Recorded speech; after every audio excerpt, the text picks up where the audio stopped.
I had spent the first half of my short vacation in Ha Long Bay, and I had planned to visit the lovely mountain province of Hazang.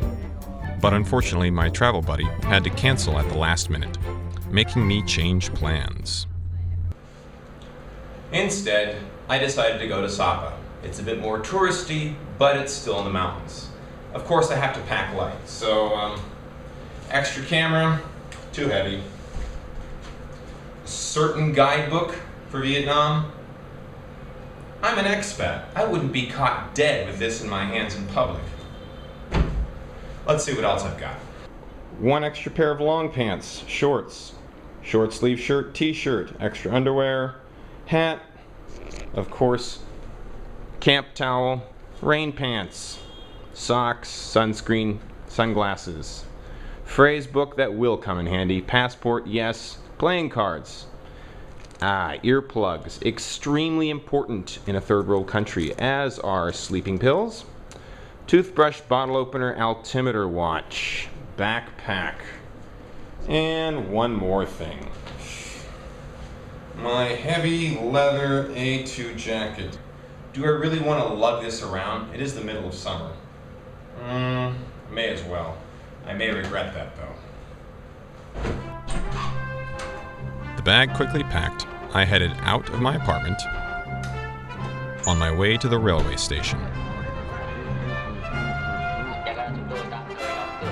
Appropriately, or perhaps oddly enough, I boarded the Orient Express. Could it be the original one?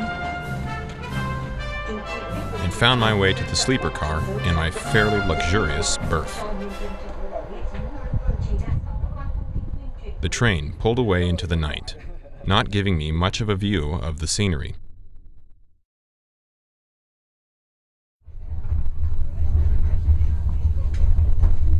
The next morning found us pulling into the border town of Lao Cai, which was, of course, for my luck, rainy and wet.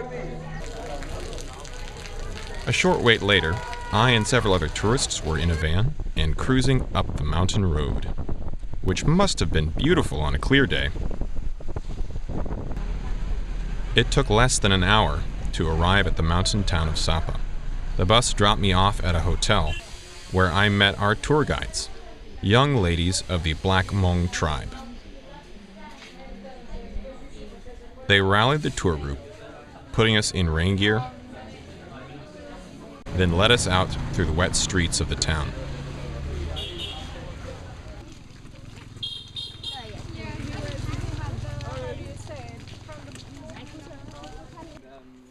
Before long, we were in the countryside.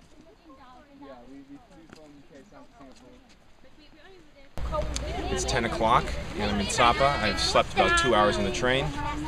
Nice, sort of nice view. It's a bit cloudy. Cooler than Hanoi. It's kind of wet, and once again I have overdressed. All the same, it was a good change from the traffic and noise of Hanoi.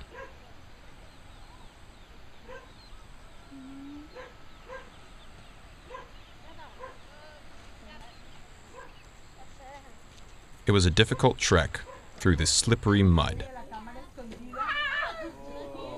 Ooh, and she pulls a tendon. But we were able to see the villagers' life up close. Indigo dye for their clothing, their favorite color, maybe their tribal color, I should say. Color that everybody in the tribe wears. And our tour group is getting a little strung out because it is rather slippery and muddy. And I'm a little out of practice myself.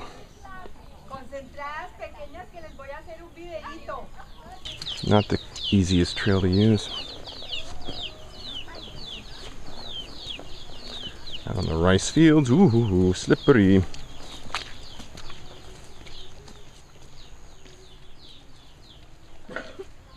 For what seemed like hours, our guide led us on through fields and through streams. The relaxed, affable manner of the Hmong reminded me of so many other mountain tribes I had encountered elsewhere.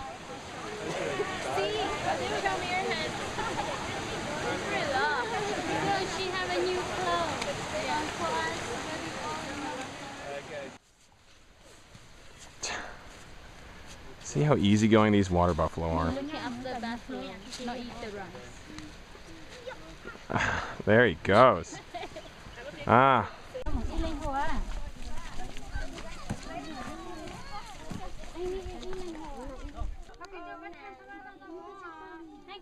The different trekking groups converged at a meeting point where the charming little children kept saying something that I first couldn't catch.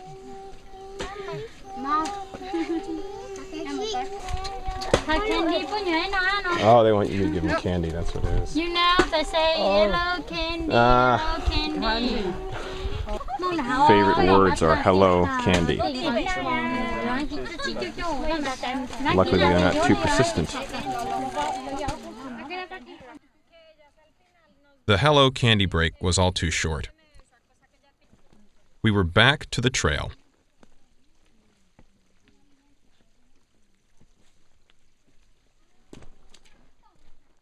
And finally, we had our first casualty. Figured that would happen. Somebody. But we still took time to enjoy the picturesque terracing surrounding us. We saw some in Bali, in Ubud, but nothing like this. This is just a different scale, a different beauty, yeah. This is amazing. There's a lot, I mean, all through Thailand and Indonesia, there's a lot of rice paddy fields, but just this is something else. A lot more aggressive. Yeah.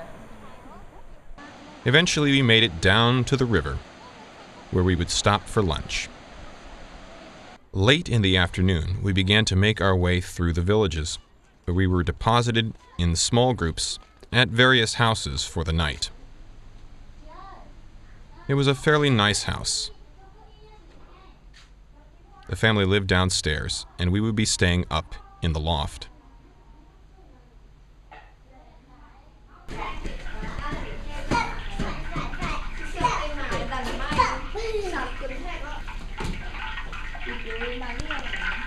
It had many things that a nice house in a village should have, like a clean bathroom. And a pool table, of all things. So I, along with a Hmong woman and her son, chalked up for a game. Không nhì nha, không nha.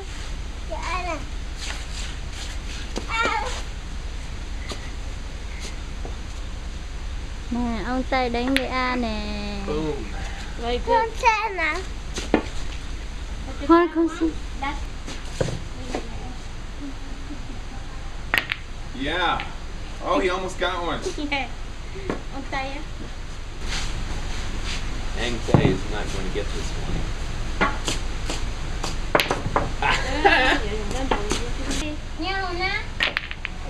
Yeah. Got one. Good job. But better than everything else, this house had a view. The perfect place to reflect and collect my thoughts. Here we are near Sapa. We're at about 3,000 feet or so, 2,000 feet less than Sapa. And we walked for about 4 hours the whole way through slippery, muddy trails, falling on our butts, and twisting our ankles. Well, some of us anyways. So we've finally come to a Hmong family's homestay, and relaxing our sore feet and tired bodies after that long survey. So hopefully we won't get eaten up by mosquitoes too badly. But it's nice, it's so quiet. Sound of the stream nearby, kids playing pool, very charming. Even the dogs and cats are friendly. So I would say it's a positive experience. Doggy. Speaking of dogs, this one arrived conveniently at mealtime. A meal which the famished trekkers made short work of. Really deep fried. Very good. That's pork. Rice. I awoke early the next morning to enjoy the peace of the place. However, before too long, everyone was getting ready to assault the trail.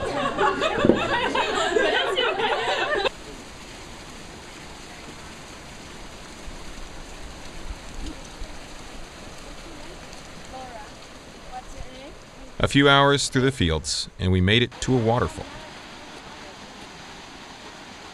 Mission accomplished.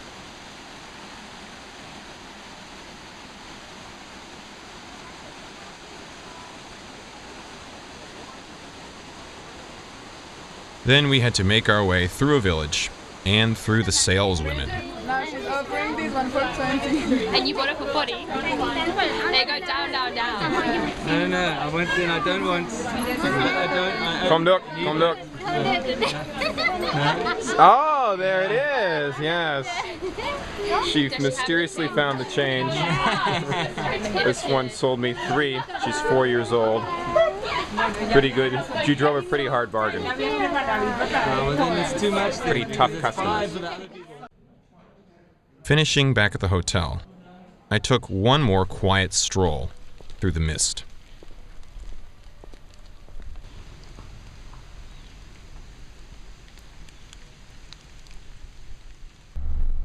Then we drove back down the mountain and took the overnight train back to Hanoi. I'm finally home. It's 5:30. My muscles are all sore. My shoes are muddy. Everything in my bag is damp to varying degrees.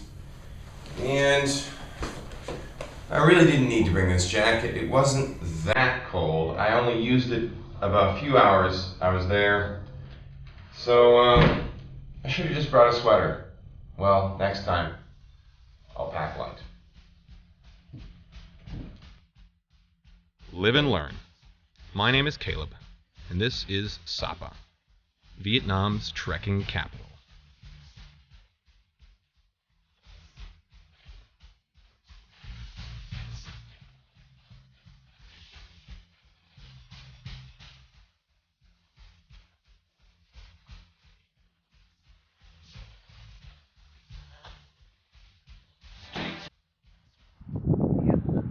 Smaller in other places. Beautiful views, smaller.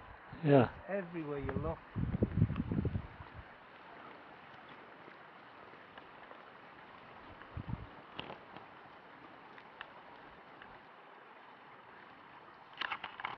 That's old.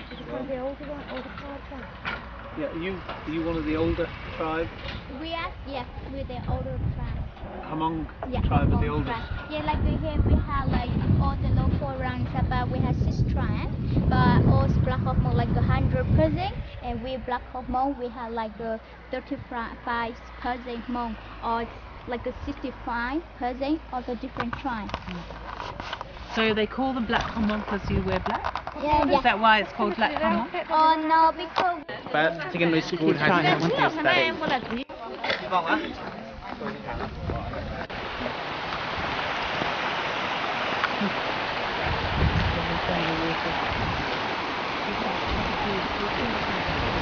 school and get English tuition. Yeah. For university, they can get.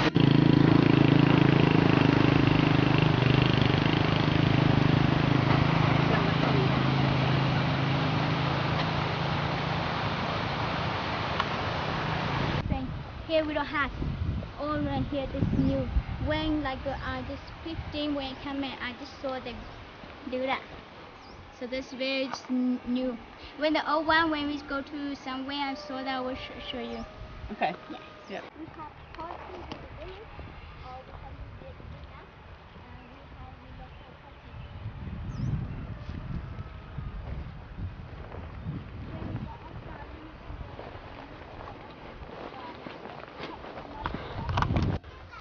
parties. No, they're all lining up.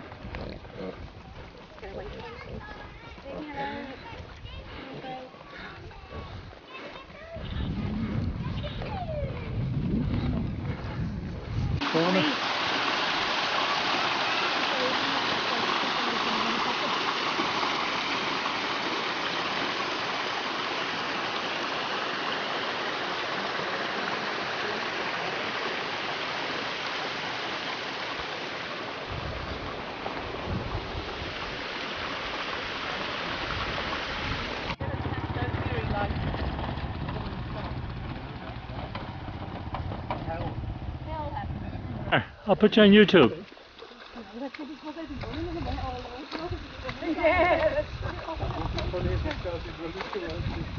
Now that was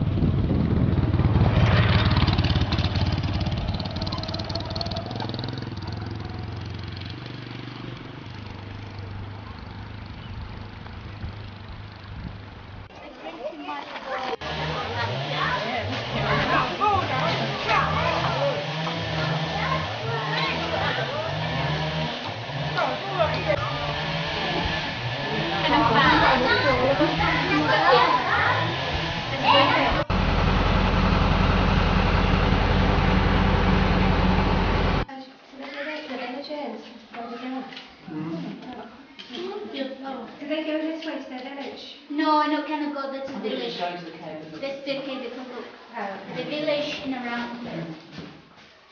So now we in the last village, in Tapin village. This village here we had Red Zawai Mall, where they mow the path when we come in. Or when now we go back, we go to cater for Red Zaw people. Around here we have like 1,000 people, and we have 400 and more on all these people in the Red Zaw. When we see in a small outside the mountain, and then